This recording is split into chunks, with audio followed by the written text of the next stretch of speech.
Bien le bonjour, c'est Frenzen, j'espère que vous allez bien. On se retrouve pour cette première vidéo de présentation de la bête. Et je suis venu vous présenter cette vidéo au pays des volcans d'Auvergne.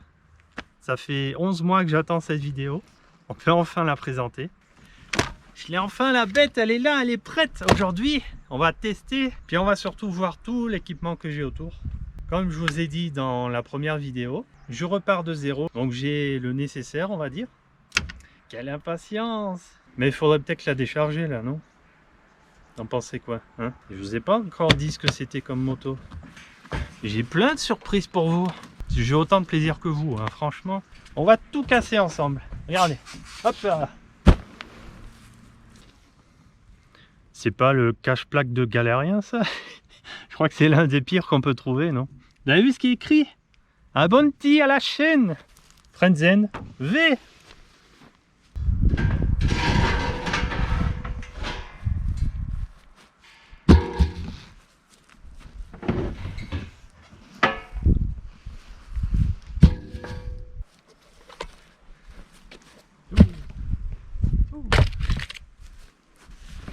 Et ouais, je suis comme vous, je suis impatient de voir ce qu'il y a dedans.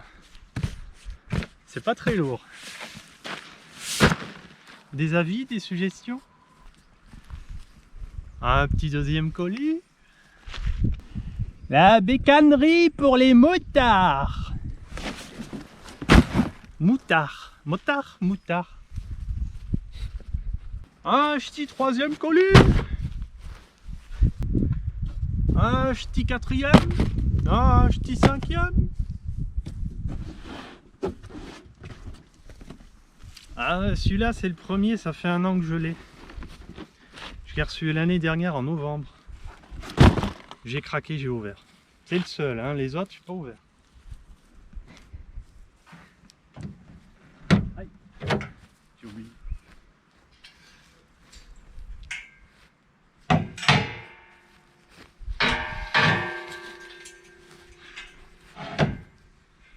Mais non, je vais pas tomber. C'est jamais arrivé, mais non, mais non. Un petit peu.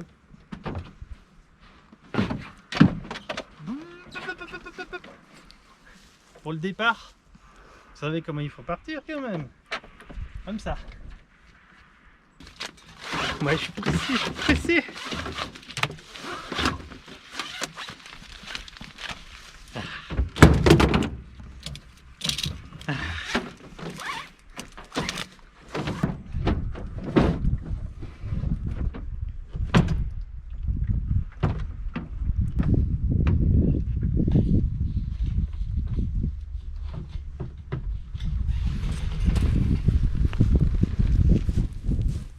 Croyez quoi, hein?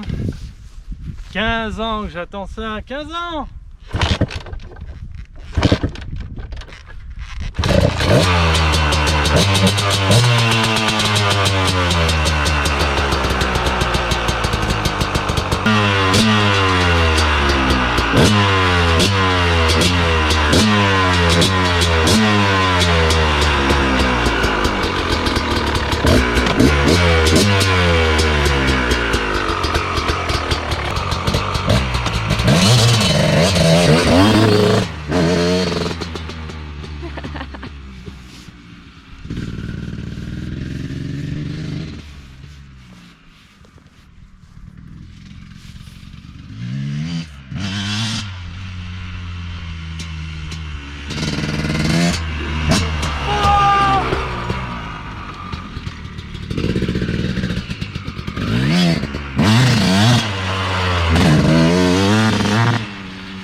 Excusez-moi, j'ai un peu sali.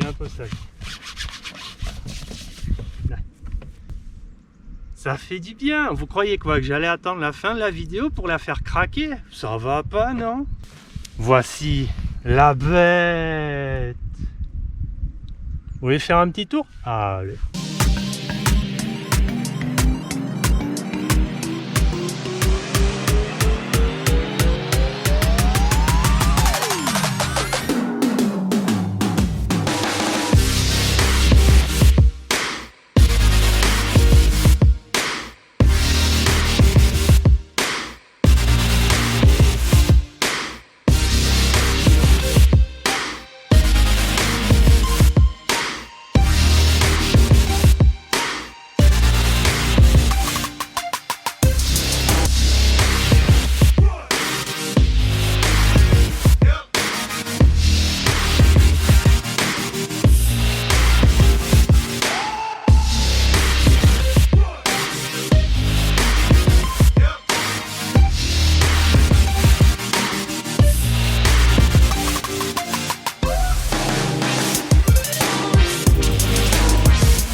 La moto du bien plaisir, le maillot du bien plaisir. Sinon le maillot il est superbe, regardez-moi ça. J'ai pu le personnaliser, tout regarder là. Vous devinez un peu la moto maintenant? Il y en a qui avaient deviné quand même ce que c'était comme moto, hein? Bon, présentation de la bête. Vous avez vu les images avant? J'ai kiffé de les tourner, je me suis régalé. Ça fait exactement, j'attends ce moment-là depuis le 13 novembre 2019. Et pour vous dire, j'ai même pas encore fait la carte grise. Je l'ai encore, elle est encore barrée 13 novembre 2019. J'ai attendu, je vous ai attendu. J'ai attendu aussi les finances, c'est vrai, oui, on va pas se cacher. Bien la moto. Ben voilà, présenté, ça y est. Moto. Alors voici une superbe, une magnifique exemplaire d'une très belle KTM, année 2004, première mise en circulation en 2004, en janvier 2004 exactement. Et comme vous l'avez pu le voir ici, c'est un 250 EXC Enduro, la moto des vrais. Alors, effectivement, ma première moto. Vous savez quoi, on en parlera la prochaine fois ça. Peut-être pas la vidéo suivante, mais quand il y aura un petit peu plus d'abonnés, on parlera de mon passé, que vous ne connaissez pas. Vous ne connaissez pas mon histoire. Vous ne savez pas ce que je faisais avant. Ben, vous avez vu un échantillon là. Alors, pensez quoi? Qu'est-ce que je faisais avant? Prochaine vidéo, il ne faudra pas rater. Commençons par le plus simple, le kitchen.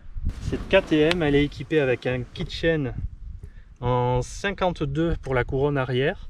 Et à l'avant, je ne sais pas. J'ai pas compté, on va compter ensemble. Hein. Ah, mais comment je fais pour compter? Je crois que c'est du 14, mais peut-être une bêtise.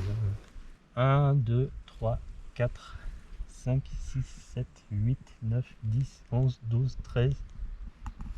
Ah bah non, c'est du 13. Donc elle est équipée en kitchen, 13 pour le pignon sorti de boîte et 52 pour la couronne arrière. Avec une chaîne, donc c'est une Did. Ça va, c'est une entrée de gamme, ça va, c'est solide. Kitchen neuf. Alors je l'ai acheté telle quelle. Telle que vous la voyez, je l'ai acheté. J'ai absolument rien touché. Il y a toute la partie boucle arrière qui est neuve.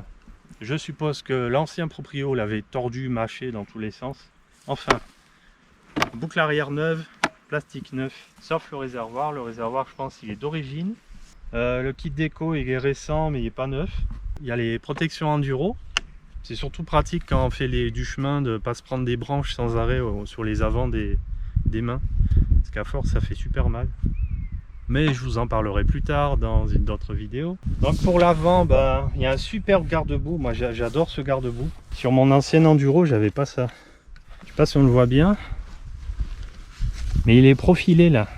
Regardez comme c'est beau. Ça fait un espèce de renfort naturel de garde-boue là. Il est super solide. Pour ceux qui savent reconnaître le kit plastique, si vous pouviez me le marquer en commentaire, si c'est un polysport ou je sais pas quoi, parce que j'ai aucune idée de ce que c'est, je m'en rappelle plus, ça fait trop longtemps. Si vous pouviez me noter, ça serait bien.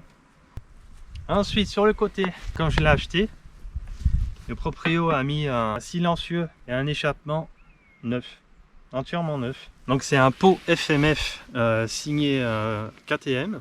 Donc c'est FMF qui fabrique des pots pour les machines KTM. Et celui-là est équipé donc d'un pot et d'une cartouche donc FMF. Et exactement, c'est le Power Part, s'il y en a qui connaissent un petit peu. C'est cool qu'il y ait une cartouche longue parce que j'aime pas trop les cartouches courtes, ça fait beaucoup de bruit. Déjà qu'elle pète beaucoup. Encore là, tout à l'heure, elle était froide. J'ai pas accéléré, hein, mais elle fait déjà beaucoup de bruit. Donc sinon, les disques ils sont bons, les plaquettes sont neuves. Elle a été entretenue, plus ou moins. Alors ce qui est cool sur cette moto, c'est qu'il y a un renfort radiateur. C'est une fabrication maison. Donc bon, pour vous montrer le renfort radiateur, c'est un peu galère. Là on y voit. Vous voyez? C'est fabrication maison. Ça a l'air super solide. Un protège moteur aussi, donc c'est un sabot. Pareil, c'est fabrication maison. Et c'est en 3 mm, donc c'est hyper solide. Il n'y a pas de protection au pot, mais c'est pas grave, on mettra plus tard. Alors, quand je l'ai acheté, j'ai été évidemment l'essayer un petit peu. Je l'ai essayé 10 minutes sur la route, histoire de passer toutes les vitesses, de toutes les descendre, de voir s'il y a des problèmes. Une fois qu'elle était chaude, donc j'ai accéléré à la vitesse max. Évidemment, il n'y a plus de compteur, donc du coup, je sais pas. En tout cas, elle marche très bien. Peut-être que le kit-chain est un petit peu... La couronne, je pense, elle est un petit peu grande, donc du coup, ça tire vraiment fort. Peut-être je verrai plus tard mettre une 50 plutôt. On verra ensemble. Déjà, il faudrait que j'aille rouler dans les chemins pour voir ce que ça donne. Alors, quand je l'ai essayé, de suite, j'ai vu 3 fuites. Mais de suite, hein, je suis revenu vers le vendeur et j'y ai dit, il y a 3 fuites déjà. La première. Donc, vous voyez, quand on s'approche, ça se situe ici, là. Et à cet endroit, ça fuyait fortement de l'huile. Et donc, en fait, ici, il y a un joint. C'est le joint qui était complètement effrité. Parce qu'à moto, il faut savoir que ça faisait au moins 4 ans qu'elle n'avait pas tourné, qui traînait dans un garage et du coup, tous les joints se sont effrités. Ça fuyait quoi. Donc il y avait cette fuite là, il y en avait une autre ici. Ça fuyait un petit peu du haut moteur, on va dire. De l'autre côté, il y avait une très grosse fuite au niveau du pignon de sortie de boîte. Donc on a l'axe qui sort de la boîte, qui sort de la moto, qui ensuite entraîne un pignon, donc on a vu en 13. Et à ce niveau-là, autour de cet axe, il y a un roulement. Et le roulement était complètement usé. Il y a aussi des joints derrière. Je crois qu'ils m'ont dit si c'était des joints SPI, mais au niveau pignon de sortie de boîte. Et là, il y avait une grosse fuite. Tellement ça fuyait, ça me graissait la chaîne en même temps. Donc c'était trop important pour que je puisse rouler comme ça. Et la troisième fuite, en fait, c'était au mètre cylindre d'embrayage. Ça, c'est classique, tout le monde connaît, je pense. En tout cas, pour les vieilles motos. C'était plus étanche, pareil, il fallait changer donc ils vendent des petits kits de réparation pour l'étanchéité des mètres cylindres d'embrayage. Et donc tout ça, je l'ai fait faire à un garage parce que moi, j'y connais absolument rien, mais rien en mécanique. Sauf évidemment, je sais changer un kit-chain, changer un disque, des plaquettes. On va dire le petit bricolage de débutant, mais changer une plaque phare, tout ça, mais tout ce qui est partie moteur, tout ce qui est joint, tout ça, c'est même pas la peine. Hein. Mais on apprendra ensemble sur cette chaîne. J'espère que j'arriverai un petit peu à apprendre. Parce que mon ancienne moto, la première que j'ai eue, elle était neuve. Alors du coup, ouais, j'ai rien touché. Elle était neuve. J'ai pas eu comme là, j'ai pas eu des fuites de partout. Hein. Je trouve que c'est vraiment une super base pour commencer, pour reprendre l'enduro. Pour moi, c'est reprendre l'enduro. Comme vous avez vu dans la vidéo précédente, j'ai fait faire tout ça chez Moto Passion Racing et je leur ai dit, vous savez quoi, à y être. une petite révision de la moto, histoire d'être sûr de partir sur une moto qui est saine. Et je leur ai dit, puisqu'ils ont démonté donc le haut moteur, la partie piston et cylindre de piston, tout ça, je leur ai dit en même temps, vérifier l'état du piston, essayer d'estimer le nombre d'heures qu'il a, et de vérifier aussi la bielle, le jeu, s'il y en a un ou pas, et visuellement aussi de voir l'intérieur du cylindre, si tout va bien, s'il n'y a pas de grosses rayures ou quoi. Donc ils m'ont fait tout ça. Le bilan, en dehors de la facture qui était très salée, en dehors de ce détail que je ne m'attendais pas du tout, eh bien, moto très saine. Le piston, il a une vingtaine d'heures, donc je suis tranquille encore pour un moment. Le cylindre, nickel. Et la bielle, pas un pet de jeu, il n'y a pas de... il n'y a rien, c'est nickel. Donc je suis content, ils m'ont dit que le moteur est très sain, la boîte, tout ça, impeccable. Sinon le reste, nickel. Une bonne petite tirette. Comme toutes les motos qui dorment depuis 5 ans quelque part, tout ce qui est joint, tout ça, faut tout refaire. Mais en dehors de ces détails, franchement, ah si, si,